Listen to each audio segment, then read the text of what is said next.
Hey, salam alaikum. Je suis Oumaima et le 7 octobre 2017, ma mère est morte. Ce jour est devenu le plus beau jour de ma vie, tellement sa mort était belle, inspirante, bouleversante. Mais ça m'a pas empêché de sombrer, de vivre un deuil difficile. Je n'avais plus que Allah avec moi, alors je l'ai invoqué. Et c'est comme ça qu'est né le miracle Fajr. Ma routine du Fajr, mon oxygène, ma bulle de sakiné quotidienne. Avec le miracle Fajr, j'ai repris en main ma vie, mon bonheur, ma santé, mes projets de rêve, comme le programme MFX ou mon livre Ton dernier regard, et ma vie de famille. J'ai découvert que le bonheur, ici-bas et dans l'au-delà, appartient à ceux qui se lèvent pour le Fajr. Si toi aussi tu veux démarrer ton miracle Fajr, t'es au bon endroit. Tu peux aussi télécharger mon guide qui te donne tous les outils pour construire ta routine du Fajr en 7 jours, Inch'Allah. Prépare-toi à une délicieuse boisson chaude pour savourer l'épisode du jour et bonne écoute. Salam alaikum, j'espère que tu vas bien avec cette chaleur l'été si tu m'écoutes au moment où l'épisode sort.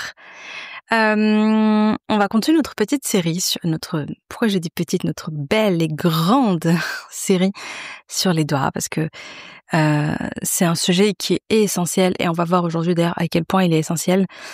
Donc la semaine dernière on a parlé de l'importance, la puissance des doigts, je t'ai partagé des petites réflexions personnelles, l'expérience des doigts avec Oumi et la manière dont elle les faisait.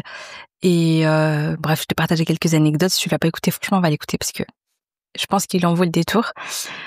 Et vraiment, moi, tu vois, le sujet du jour, c'est pourquoi tu devrais tenir un carnet spécial de doigts. Et vraiment, mais quel bonheur en fait, quel bonheur quand tu réalises au bout de X temps passé, tu retombes en fait sur les notes des doigts que tu as écrits et tu les lis et tu te dis oh, mais oui c'est vrai, j'avais invoqué ça, j'avais demandé ça à Allah, etc. Mais oui c'est vrai, j'étais dans cette galère, j'étais dans ce moment, enfin cette difficulté, cette épreuve, ou bien ah oui c'est vrai, j'avais vraiment envie de qu'Allah il me donne ceci, cela et tout. Mais oui, et il me l'a donné. Et aujourd'hui ça y est, c'est tu vois, il me l'a donné, c'est normal et tout. Mais il y a un moment donné, j'en pleurais, tu vois.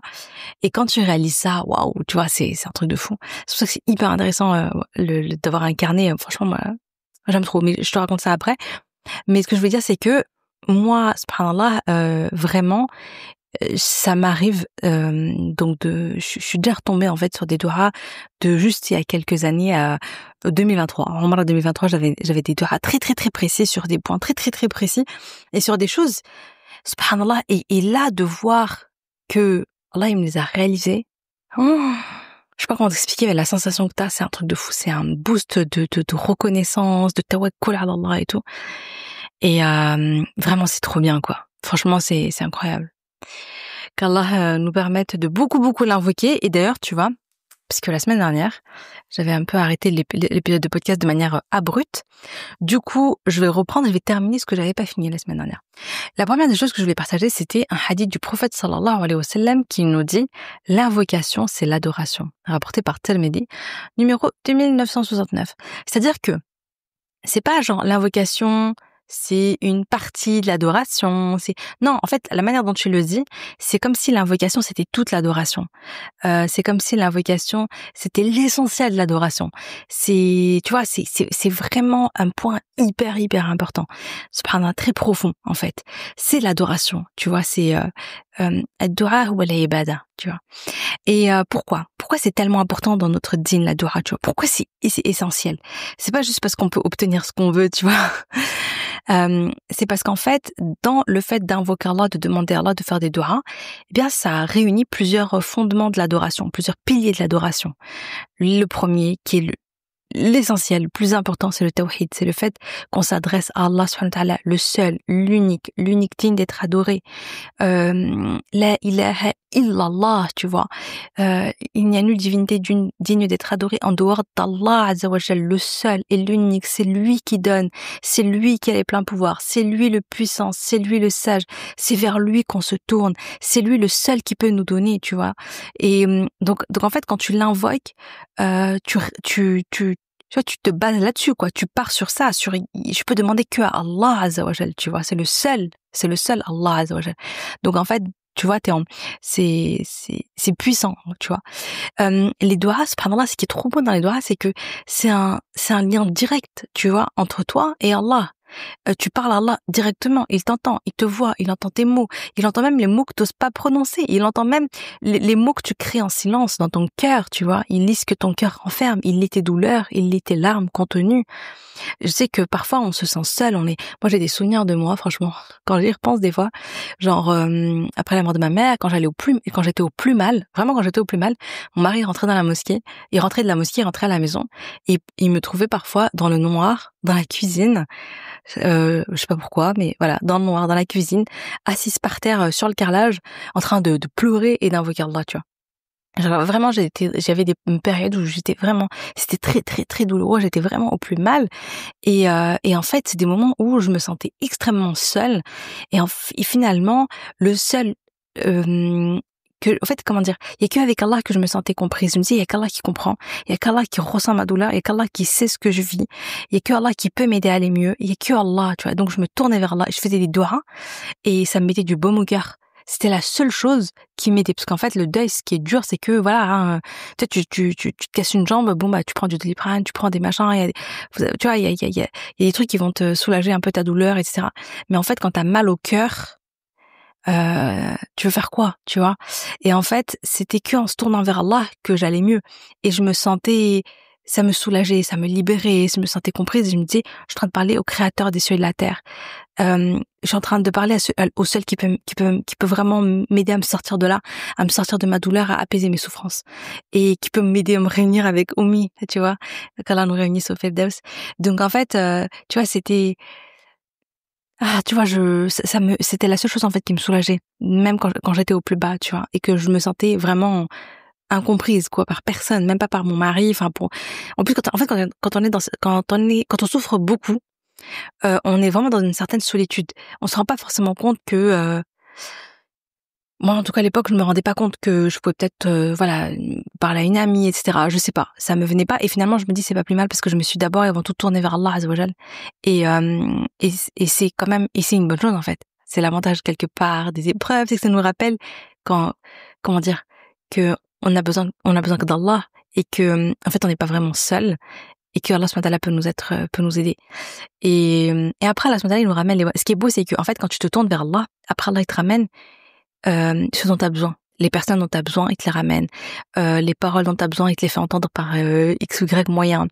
Et les actions que tu as besoin de faire pour t'aider, les causes en fait, il te les met entre les mains, il te les ramène près de toi.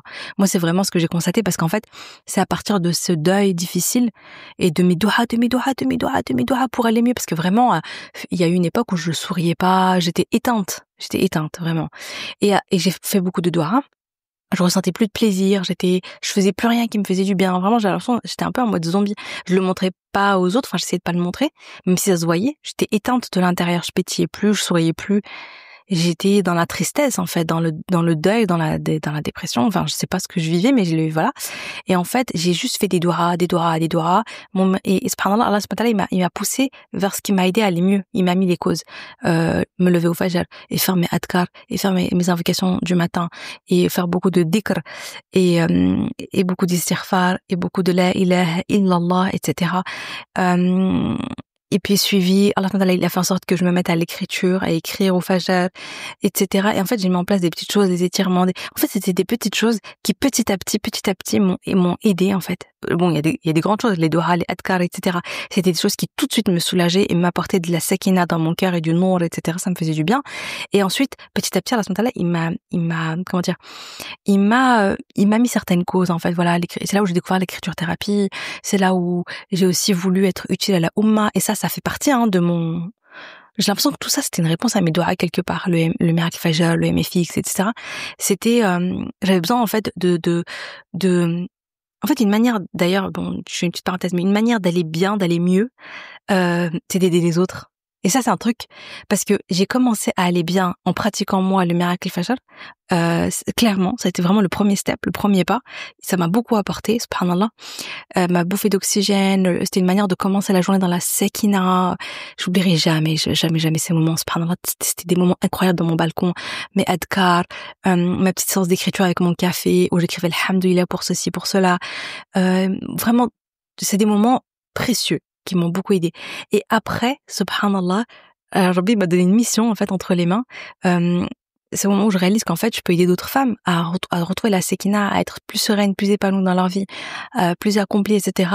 En se rapprochant d'Allah subhanahu wa ta'ala dès le fajr, en adorant Allah subhanahu wa ta'ala dès le fajr, en mettant en place les habitudes d'adoration dès le fajr, etc.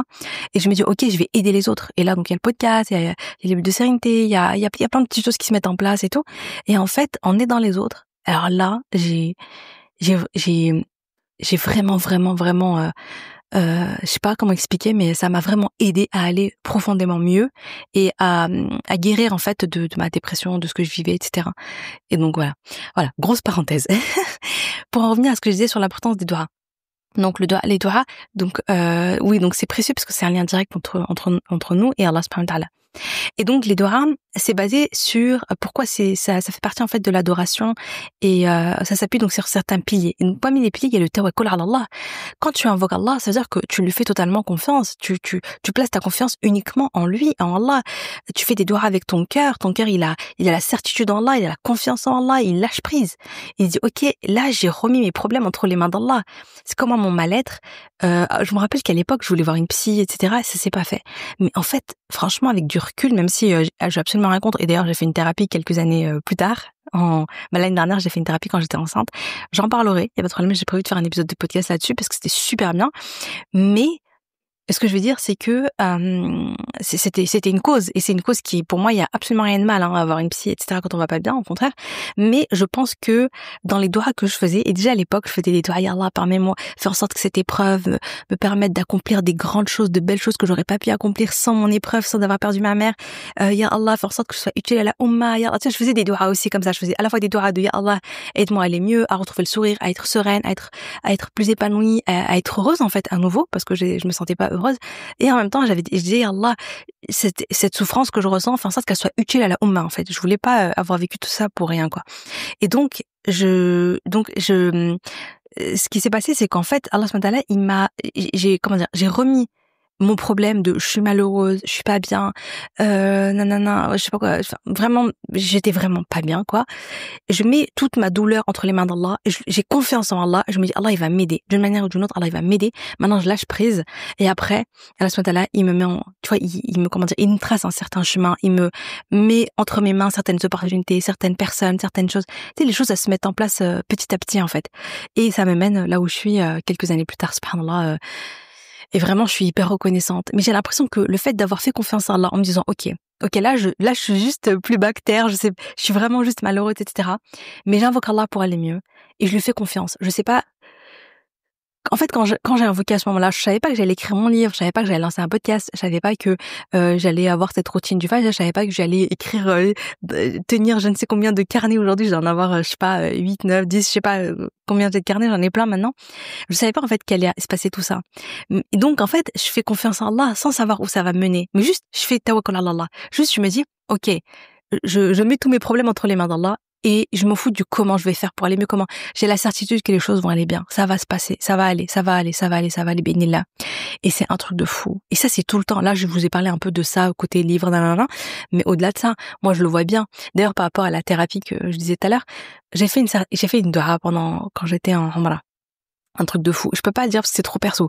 J'ai fait une doha. C'est une doha que j'avais depuis, c'est quelque chose qui me tenait à cœur depuis des années. C'est quelque chose qui était important pour moi. C'est un truc qui allait pas. Je savais pas comment régler ça. La vérité, je savais pas comment régler ça. J'avais essayé de faire des trucs et tout. J'avais fait quelques causes, mais bon, ça n'avait pas fonctionné plus que ça. Donc là, je me dis, ouais, ma doha. Ce qui est ouf, c'est que je fais doha. Et à fond pendant la Umrah. Et en fait, quand je reviens quelques temps après, voilà, eh bien, subhanallah, je pense que un des sabab qu'Allah il a mis entre mes mains justement, ça a été la thérapie. Et en fait, ça a eu plusieurs conséquences positives, alhamdoulilah, et dont une auquel je ne m'attendais pas. Pas du tout. Et en fait, ça m'a permis de régler ce problème-là. Donc en fait, subhanallah, c'est ça qu'il faut avec le tawakkul à Allah quand tu fais des doigts. C'est-à-dire que tu fais des doigts, tu fais confiance en Allah, tu sais pas sous quelle forme sa réponse, elle va te parvenir. Et en fait, c'est ok, tu vois, tu sais pas comment il va arriver, le comment. Tu sais pas. Juste ta confiance en Allah. Les choses, elles vont bien se passer. Les plans d'Allah, ils sont toujours exceptionnels, tu vois. Les plans d'Allah, c'est les meilleurs. Et donc, c'était fou parce qu'en fait, après coup, je me suis rendu compte, il y a quelque temps, en fait, quand j'étais trop contente de voir que ma doua, elle s'était réalisée et tout. Et là, je fais le petit chemin en me disant, ah ouais, mais comment ça s'est fait finalement et tout. Et je me dis, waouh, subhanallah, cette thérapie que j'ai pas du tout fait pour cette raison. Genre, j'ai fait pour un truc qui n'avait rien à voir. En fait, je sais même pas vraiment pourquoi je l'ai faite, subhanallah. C'est juste que Rabbi, il a fait en sorte que, je sais pas, dans mon cœur, je me dis, allez, vas-y, parce qu'en vrai, ça allait bien. C'est marrant parce qu'au moment où je l'ai fait, globalement, je vais bien. Ok, il y avait des trucs, voilà, j'étais un peu angoissée, je venais de tomber enceinte, j'avais trop de trucs dans ma tête et tout, j'avais un peu la pression. Mais en vrai de vrai, ça allait, hein. Je veux dire, j'ai connu pire dans ma vie. Mais subhanallah, Rabbi voulait que je la fasse à ce moment-là. Et subhanallah, c'est un truc de fou. Donc ouais, tu fais des doigts, tu places ta confiance en Allah à total, mais total. Que ça arrive pas, que ça arrive d'une autre manière. Tu vois, enfin, en fait, il peut se passer plein de choses suite à une doua. Mais tu fais la doua et tu fais confiance en Allah, une confiance totale, aveugle, certitude. Ya Allah, tawakkaltu alik. J'ai totalement confiance en toi, totalement confiance en toi. Et tu verras, il va se passer plein de merveilles. Donc ce tawakkul ala Allah, c'est un fondement de notre adoration, bien évidemment. Et donc en faisant les doua, tu cultives toujours plus ce tawakkul ala Allah. Tu vois, donc ça te montre l'importance en fait des doua. Encore une chose, quand tu fais les doua, t'es dans une position de faqr, de pauvreté en fait. T'es dans le besoin. Tu deviens tu es en mode je suis un serviteur qui a besoin de toi. Ya Allah, ya Allah. Tu reconnais que t'as un besoin total d'Allah Azza wa Jal. Ya Allah, j'ai besoin de toi. Ya Allah, c'est toi que je supplie. Ya Allah, j'ai que toi vers qui me tourner. Ya Allah, je suis rien sans toi. Ya Allah, ma situation dépend uniquement de toi. Ya Allah, moi je sais pas quoi faire. Tu vois, t'es vraiment t'es dans ce mood-là en fait.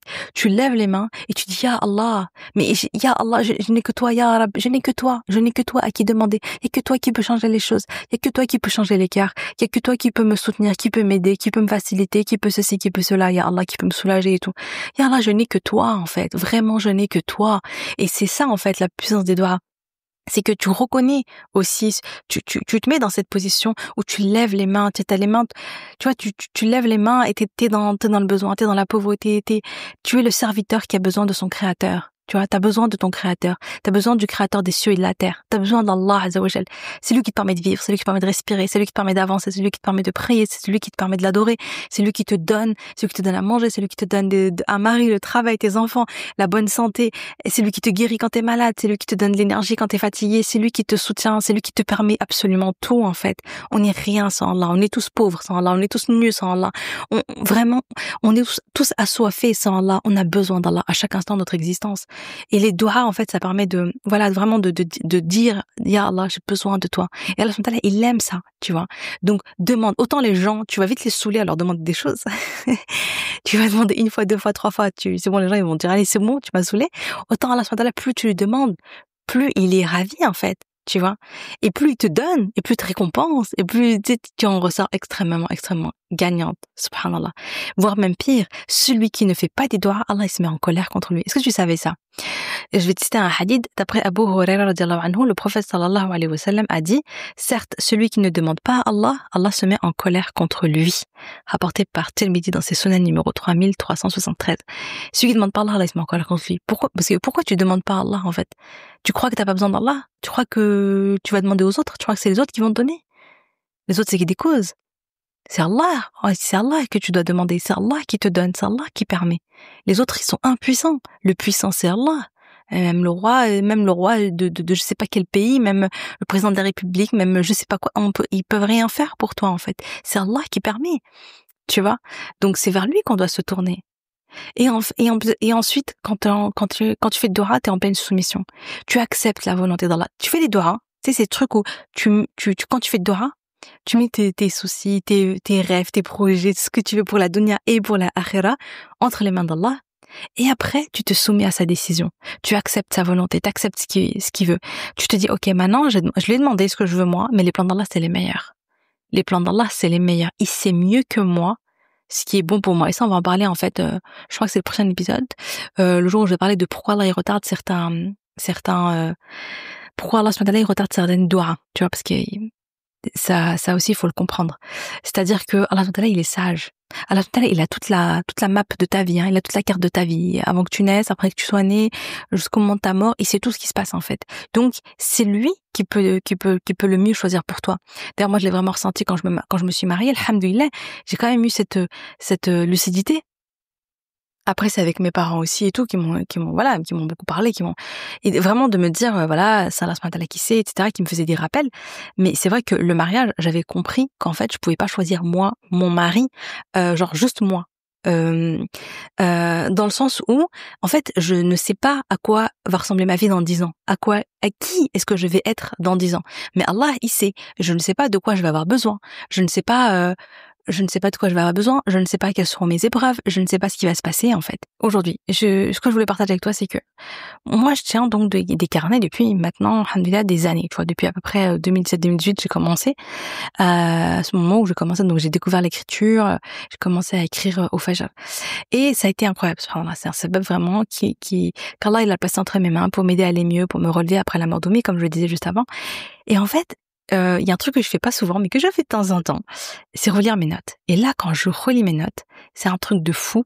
Ça permet, c'est pour ça que j'aime trop les carnets d'écriture et tout, c'est que ça permet de réaliser mon évolution, le chemin parcouru, de voir où est-ce que j'en étais avant, mes pensées de l'époque, mes doutes, mes angoisses, mes peurs, ce qui me stressait avant, mes rêves, mes projets, ce que je voulais, etc., etc. Les choses pour lesquelles j'ai invoqué Allah, parce que je notais mes doigts aussi, et de voir des années après, waouh, Allah, il m'a réalisé cette doua. Ah, mais en fait, ça s'est pas fait. Mais en fait, tant mieux. Parce que moi, maintenant, j'ai conscience et tout de tu vois, de choses dont j'avais pas conscience avant. Aujourd'hui, j'ai beaucoup plus de connaissances, etc.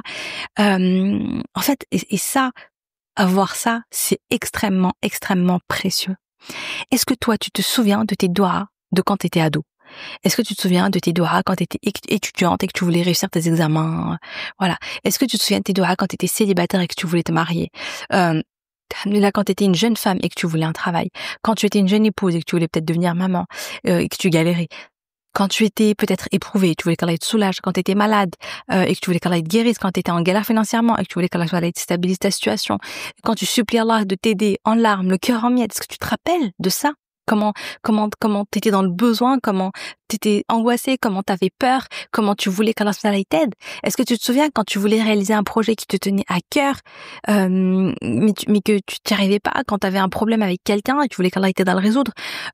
Tu te souviens de tes douas de Ramadan de 2014 ou de 2015 ou de 2020, de ton état pendant le Covid, de tes douas à ce moment-là? Est-ce que tu te souviens de tes douas la dernière fois que t'as voyagé, que t'étais en Umrah, etc. Mais en fait, si tu les as pas notés, tu les as sûrement oubliés. Et si tu les as oubliés, alors tu as oublié de remercier Allah aussi, probablement. Et si tu oublies de remercier Allah, alors tu es un serviteur ingrat. Et tu veux pas être un serviteur ingrat. Tu veux pas être ingrate envers Allah, envers le Seigneur de l'univers, c'est lui qui te donne tout. Tu veux être reconnaissante. Écrire les doigts dans un carnet spécial doigts, ça va t'aider à ne pas oublier de remercier Allah. Parce que t'imagines, tu demandes à quelqu'un, tu le supplies, t'insistes, tu pleures et tout, tu lui demandes de nuit comme de jour. Et après, on te donne ce que tu veux, et là, tu repars sans même dire merci, sans un regard en arrière, comme si ça allait de soi et tout. Ben, c'est ce qui se passe, en fait. Quand tu invoques, et après, tu obtiens ce que tu veux, et après, pouf, ça devient banal, anodin, ouais, c'est un dû, normal et tout, et puis c'est bon, tu vois, tu continues ta petite vie, sans remercier Allah. Écrire, ça permet, en fait, de te souvenir. Et te souvenir, ça va te permettre de ne pas être ingrate, tu vois, et donc de remercier Allah et cultiver ta reconnaissance envers Allah. T'émerveiller. Chaque fois que tu vas lire ton carnet de doigts, tu vas retourner en arrière, etc. Tu vas voir les doigts qui ont été exaucés, les sagesses, les machins. Tu vas comprendre des choses et tu vas t'émerveiller encore plus de la rahma d'Allah. Tu vois, et tu vas cultiver encore plus la reconnaissance envers Allah. Et en plus, ça va te pousser encore plus à faire doigts. Pour cultiver encore plus ton yaqin en Allah aussi. Parce que tu fais des doigts et tu vois que soit Allah il a exaucé, soit Allah il t'a donné meilleur, soit il t'a pas donné, mais avec le temps, des années plus tard, quand tu relis tes doigts, tu prends conscience de pourquoi. Tu dis mais en fait alhamdoulilah, ça s'est pas fait, tu vois. Et du coup, avoir conscience de tout ça, prendre conscience de tout ça, ça te permet quand tu fais tes doigts actuels, eh bien, tu le fais avec un état de certitude, de conviction et de yaqin en Allah qui est encore plus grand et encore plus fort. T'as encore plus de tawakkul à Allah. Tu te dis encore plus, mais oui, Allah est capable de tout. Tu vois, quand Allah, il est sage. Allah, c'est le planificateur suprême. Je lui fais confiance. Les écrire, ça te permet donc de comprendre également la sagesse d'Allah. Parce que avec le recul, tu vas comprendre pourquoi certains n'ont pas été exaucés. Ça aussi, c'est intéressant de se dire, j'ai demandé ça, mais ça n'a pas été exaucé. J'ai beaucoup insisté, mais Allah, il me l'a pas donné. Et puis après, des fois, tu réalises des années plus tard, je pense que ça t'est déjà arrivé, tu y a quelque chose que tu voulais, genre il y a 15 ans, un truc que tu voulais trop et tout. Et après, du recul, tu te dis, mais oh là là, mais heureusement, ça s'est pas fait. Supposons que tu voulais trop te marier avec quelqu'un, voilà, tu le demandais désespérément dans des dohas, t'avais des sentiments et tout. Et puis après, tu te rends compte, en fait, avec les années, mais tu dis, mais en fait, alhamdoulilah, ça s'est pas fait. Parce que, voilà, tu vois, alhamdoulilah, Allah, il t'a donné encore meilleur. Parce que, il y a des choses, en fait, qui apparaissent avec le temps, avec la maturité, avec la sagesse, etc. Peut-être qu'il y a eu un poste que tu voulais, ou des études, etc. Et puis non, t'as pas eu ce poste, t'as pas réussi cet examen. Et sur le moment, t'étais dégoûté, t'étais au bout de ta vie. Et puis avec le temps, tu vois, finalement, tu vois le parcours de vie, et puis tu te dis, mais en fait, alhamdoulilah, il y avait des bienfaits là-dedans. Mais heureusement, Allah il m'a permis de faire autre chose, de réussir autre chose, etc. Donc tu vois le chemin parcouru et tu vois la sagesse d'Allah en fait là-dedans. Donc voilà, donc vraiment tenir un carnet, noter ses doigts, ça a énormément de bienfaits. Ça a énormément de bienfaits. Et comme je l'ai dit encore, et je le répète, ça va t'aider à cultiver beaucoup ton tawakkul ala Allah, ta confiance en Allah. Et tu t'apaises, tu lis les doigts du passé et ça va augmenter ton tawakkul ala Allah, ta confiance en Allah pour les doigts du présent. Tu vois, ça va t'aider à lâcher prise. Tu vas dire OK, comme Allah subhanahu wa ta'ala dans le passé, il m'avait donné ça, parce que c'était un bien pour moi, alhamdoulilah, ou bien il voulait me montrer une leçon, me dire regarde, toi tu voulais ça, mais bon, je vais te le donner, tu vas voir et après tu vas comprendre après. Enfin, tu sais des fois en fait, Allah subhanahu wa ta'ala il est sage. Vraiment, la manière dont il s'y prend, des fois, c'est incroyable. C'est vraiment d'une merveille. C'est un truc de fou. Je dis ça parce que j'ai des exemples dans ma tête. Mais, subhanallah, vraiment, noter, ça va te permettre de réaliser des choses. Tu vois, de réaliser des choses sur Allah subhanahu wa ta'ala, de comprendre des choses sur Allah subhanahu wa ta'ala, de comprendre des choses sur ta relation avec Allah subhanahu wa ta'ala. Et du coup, tu vas même toi prendre de la sagesse en fait et de la maturité, même dans ta relation avec Allah. Ce que je voulais te demander de faire, c'est une petite rétrospective. Regarde où est-ce que t'étais il y a 10 ans, tu vois, à peu près 10 ans. T'avais quel âge? C'était quoi ta situation familiale? Peut-être tu travaillais ou pas, des études. C'est quoi les doigts que tu faisais à l'époque? Est-ce que tu te souviens un petit peu? Qu'est-ce que t'espérais plus que tout? Qu'est-ce que tu voulais? Qu'est-ce qui te tenait à cœur? Et voilà, essaie de te remettre un peu dans le mouvement, enfin dans le mood là, tu vois, essaie de te rappeler en fait où t'en étais vraiment. Et ensuite, regarde qu'est-ce que t'as aujourd'hui que t'avais pas avant. Qu'est-ce que t'as aujourd'hui, c'est quoi les changements dans ta vie actuelle que tu kiffes, tu vois, pour lesquels tu dis mais waouh, c'est trop bien en fait, alhamdoulilah et tout. Vois les bienfaits d'Allah sur toi. Vois parmi ces choses que t'as aujourd'hui, ce que toi t'avais demandé à l'époque avec ferveur. Et peut-être que probablement que t'as aussi beaucoup de choses qu'Allah t'a donné sans même que tu lui aies demandé. Et cultive cette reconnaissance envers Allah. Remercie Allah pour ces changements, remercie Allah pour cette évolution, remercie Allah subhanahu wa ta'ala pour cette progression. Tu vois? Et en fait c'est important des fois de prendre, tu sais, on vit tout le temps le nez dans le guidon, ok? On a tout le temps, on est dans notre quotidien, dans le rush. Voilà, on court à droite à gauche. Moi, je le dis, je suis maman, j'ai 3 enfants, bébé de 8 mois. Bon bah c'est la course, hein. Voilà, c'est la journée, le machin à l'école, tac, tac, tac, tac, tac, ça s'arrête pas. Mais en fait, c'est important qu'il y ait des moments où on s'arrête et on médite et on réfléchit sur le temps qui est passé et on médite sur le temps qui passe. Moi, j'ai quand même 34 ans. Oh là là, ça me fait bizarre j'ai 34 ans. Ça paraît dingue. Et il y a 10 ans en arrière, j'avais 24 ans. J'étais étudiante à Marseille, en orthopsie. Je galérais dans mes stages avec le hijab, l'hôpital et tout, qu'on n'acceptait pas, on faisait la misère. J'avais une relation qui était compliquée avec certaines personnes. J'avais une personnalité aussi qui était assez effacée, j'osais pas être moi-même, j'avais l'impression d'avoir zéro capacité, j'avais l'impression d'avoir un sentiment de porter un masque, d'être hypocrite, de pas être moi-même, je sais pas comment expliquer. J'étais pas bien en fait dans ma peau. Voilà, j'avais un certain mal-être intérieur que je fuyais. et que je comblais avec des séries coréennes et américaines. J'étais addict aux séries à l'époque, mais je me l'avouais pas moi-même. Mais c'était une manière en fait de me fuir. C'est pour ça que j'aime l'écriture. Hein. C'est parce qu'en fait dans l'écriture, bah tu te retrouves avec toi, t'enlèves le masque, tu te dis les choses, tu découvres qui t'es vraiment et tu réalises qui tu es vraiment. T'apprends à te connaître, tu noues un lien avec toi-même et tu te poses des questions essentielles. Qui je suis vraiment? Qui est-ce que je suis quand personne ne me voit? Qui est-ce que je suis quand seul Allah me voit? Qui est-ce que je suis aujourd'hui et qui est-ce que je veux être demain? Tu vois? C'est quoi les péchés que je commets? Et comment est-ce que je peux me repentir? Enfin, je sais pas, tu vois, genre, c'est pour ça que j'aime l'écriture. C'est pour ça que dans les MFX, il y a un gros carnet de 600 pages. Avec des questions d'écriture. Chaque jour à peu près. Sur 4 mois, tu vois. Bon, j'ai un peu abusé les 600 pages. Mais voilà. Bref, t'es pas obligé d'avoir un carnet, évidemment. Enfin, tu peux avoir ton propre carnet à toi et écrire toi-même tous les matins. T'es pas obligé d'avoir mes questions ou quoi, tu vois, pour le faire. Mais sinon, d'ailleurs, si tu veux te lancer, il y a le guide du miracle Fajr avec certaines questions. Il y a même un carnet d'écriture thérapie. Le guide de l'écriture thérapie, je crois. Enfin, je sais pas comment je l'appelais. Avec pas mal de questions et tout. Franchement, pépite aussi, hein, pour te lancer. Tu peux les télécharger sur le lien en description. C'est gratuit. Donc voilà. Donc, le truc, c'est que, moi, c'est pour ça que j'aime l'écriture. C'est parce qu'en fait, tu es honnête avec toi-même. Tu te dis la vérité. Tu assumes cette vérité. Et moi, avant, j'étais pas du tout comme ça.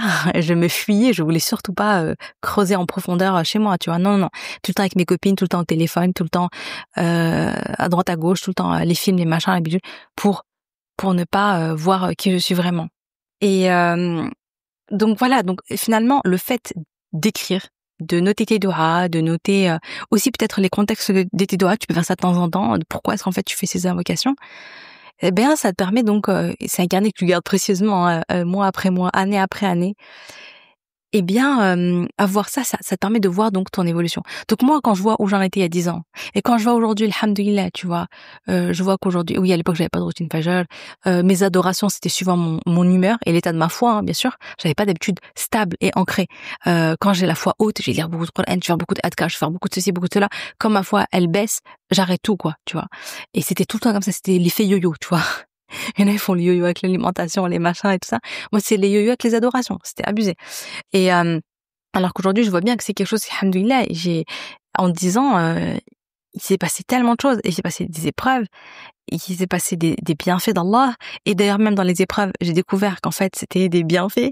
Subhanallah. Et en 10 ans, ma vie, elle a complètement changé. Elle a complètement changé. C'est-à-dire que moi, Oumaima, j'ai changé, en fait. Je le sens que j'ai changé à l'intérieur. Je dis pas que je suis parfaite aujourd'hui, hein. Ouh, loin de là, tu vois. Mais il y a eu un gap. Il y a eu un grand pas qui a été fait. Alhamdoulilah. Dans mes relations aussi, avec mes sœurs, avec qui avant j'étais pas proche, et maintenant aujourd'hui je suis beaucoup plus proche. Alhamdoulilah, aujourd'hui, alhamdoulilah, je suis indépendante financièrement, avec le hijab, en étant utile aux autres, en me sentant alignée à la ilaha illallah, en faisant des choses qui me servent ici-bas et dans l'au-delà, surtout qu'Allah accepte, en faisant des choses qui m'accomplissent profondément, comme l'écriture et tout. J'aime trop écrire, j'aime trop parler, donc je fais des podcasts, etc. En fait, Allah m'a permis d'accomplir plein de choses et tout. J'ai une famille, j'ai un mari, j'ai des enfants et tout. Alhamdoulilah, franchement, c'est des grands ni'mas. Et parmi tout ce que j'ai aujourd'hui, mais il y a des choses. Évidemment, j'ai fait des doigts de fou, quoi. Ça me paraissait impossible, ça me paraissait loin, ça me paraissait compliqué. Mais voilà. Et donc, le fait de les noter, ça te permet, en fait, de méditer sur tout ça. Et de méditer sur les bienfaits d'Allah, sur la générosité d'Allah, sur la rahma d'Allah, sur son amour, en fait, qu'il a pour nous. C'est trop beau. Donc, voilà, c'est ça ta mission aujourd'hui, tu vois. C'est prends-toi un carnet, achète-toi un carnet, voilà, va à Action, il y a des beaux carnets à Action, franchement, je suis partie il y a pas longtemps, j'en ai pris un, j'ai kiffé. Prends-toi un carnet sur Action, à Emma, ou bien si tu veux prendre des beaux carnets, ou est-ce que tu peux en prendre sur Paperbank, ou bien sur, comment ça s'appelle, Innocence Paris. Mais le problème, c'est qu'Innocence, là, bref, ils les impriment plus, leurs carnets, je sais pas ils ont arrêté, en fait, la production de leurs carnets, je suis dégoûtée parce que c'était les plus beaux carnets du monde. Bref, prends-toi un carnet, spécial Dora, ok? Note la date, très important, note la date, note les doigts que tu veux, les doigts qui sont importants pour toi actuellement, et si possible, note aussi le contexte. C'est-à-dire pourquoi, qu'est-ce qui se passe, ça ressemble à quoi un peu ta vie. C'est trop intéressant, en fait, de faire ça. C'est trop précieux. Garde ce carnet et ouvre-le uniquement pour noter tes doigts. Donc, chaque fois que tu veux faire tes doigts, chaque fois que Par exemple, de Ramadan, tu vas pas faire des doigts de Ramadan dans Ramadan, mais ça peut être intéressant. À chaque Ramadan, tu l'ouvres, tu vois où t'en es les doigts, et tout. Tu peux souligner les doigts qui ont été exaucés. Tu peux noter tes réflexions, qu'est-ce qui te vient en tête quand tu lis tes doigts, etc. C'est hyper intéressant de voir ça avec le temps qui passe, le regard du temps qui passe. Et puis voilà, à chaque fois que voilà, tu vas en Umrah, eh bien, tu prends ton petit carnet, tu notes tes doigts là-bas, et comme ça, t'as ton petit carnet des invocations, et quand tu fais le tawaf, tu peux les lire. Pendant Ramadan, les 10 dernières nuits, tu vas noter les doigts dessus, et donc tu vas pouvoir l'ouvrir, et puis entre tarawih, tu vas lire tes questions, et quand tu vas être en sujoud, tu vas invoquer Allah. Et au-delà de ça, tu vas noter tes doigts du moment, et tu vas te dire, ok, dernier tiers de la nuit, je vais me lever, je vais invoquer Allah, etc. C'est trop bien, c'est trop bien. Ton carnet spécial doigts. Conserve-le précieusement et tu vas voir l'effet que ça aura sur toi, sur ta foi. Oh là là là, ça va être un truc extraordinaire. Vraiment, fais-moi confiance. Parce que tu verras que noter tes doigts va te permettre de construire une relation encore plus intime, profonde, forte avec Allah. Une relation pleine de reconnaissance, une relation pleine d'amour, une relation pleine de tawakkul ala Allah, de confiance en Allah. Ça va créer quelque chose de différent. Vraiment, là, ça va créer quelque chose de différent. Chaque fois que tu vas lire ton Coran, tu vas ressentir une bouffée d'amour pour Allah. Et ce carnet, ça va te donner encore plus envie de pratiquer les doigts, de faire les doigts. Or, on a dit les doigts, c'est l'adoration. Donc déjà, tu fais de doigts. Allah, il va peut-être te donner ce que tu veux maintenant, ou après, ou te le remplacer par quelque chose de meilleur, ou te supprimer des péchés, ou tu vas t'expier tes péchés, ou bien te récompenser dans l'au-delà, ou bien, enfin voilà. Tu vois. Mais dans tous les cas, t'es toujours gagnante. T'es toujours gagnante. Et en plus de ça, c'est une ibada en elle-même. C'est-à-dire que t'es récompensée de faire des doigts, tu vois. Et ça te rapproche d'Allah. Donc le carnet, le fait de tenir ce carnet, déjà, ça serait une cause pour te rappeler qu'en cas de besoin, c'est toujours vers Allah que tu te tournes. C'est lui qui est là pour toi. C'est lui le puissant qui t'entend quand tout le monde fait la sourde oreille. C'est lui le seul qui te voit quand personne ne voit tes peines. C'est lui le seul qui est présent quand la solitude se fait ressentir. Donc ça crée une relation différente, plus vivante, vraiment vivante, forte et sincère et profonde. Pas une relation automatique et machinale et juste yarbi, tu vois le genre de doigt grand, tu vois, un truc que tu fais juste histoire de dire bon, je l'ai fait. Non, ça va créer de la profondeur. Ça va créer une espèce de connexion profonde, intime entre toi et Allah. Ok? Donc voilà, je pense que je vais m'arrêter là. Je voulais aussi te dire comment on fait les doigts, etc. Mais je pense que ça va se greffer sur l'épisode de la semaine prochaine, Inch'Allah, cette partie. Donc voilà, sur ce, je te dis, passe une bonne journée, profite de tes vacances, mais tout en te rappelant que les vacances, c'est une pause dans ta vie, mais pas une pause dans ta foi. Prends soin de toi et salam alaikum.